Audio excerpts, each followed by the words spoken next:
Something happened to me that I still cannot explain. I'm not telling this story to scare you. I'm telling it because if you ever hear someone whisper your name in the middle of the night when no one else is awake, do not answer it. I learned that the hard way. It started at exactly 3:17 a.m. when I woke up suddenly to a voice in the darkness calling my name.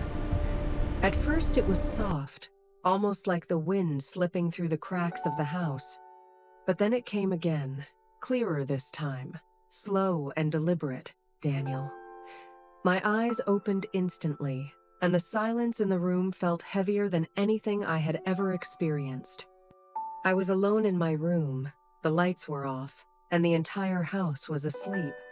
But that voice, it sounded like someone was standing just outside my door. I sat up slowly, trying to convince myself it was just my imagination. Maybe it was a dream, or maybe someone in the house had called me. I grabbed my phone and turned on the flashlight, the pale beam cutting through the darkness of my bedroom. Everything looked normal.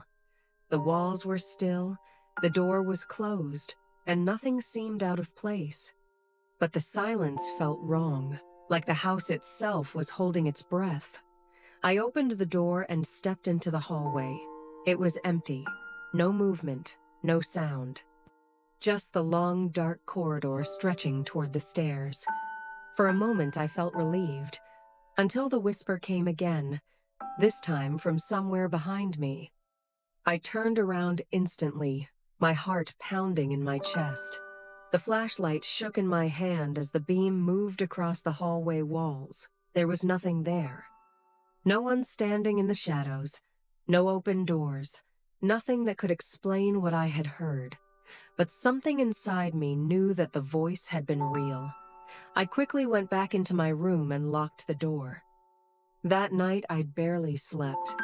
Every small sound in the house made my heart race. The creak of the floor, the hum of the refrigerator downstairs, even the wind outside the window felt threatening.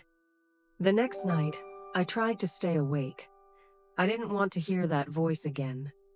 But sometime after midnight, exhaustion took over, and I drifted into sleep. When I woke up again, the room was darker than before.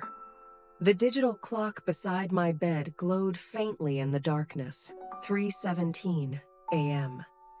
And just like the night before, the whisper returned.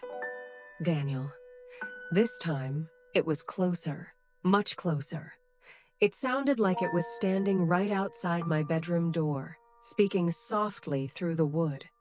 My entire body froze as I listened carefully, trying to hear if there were footsteps in the hallway.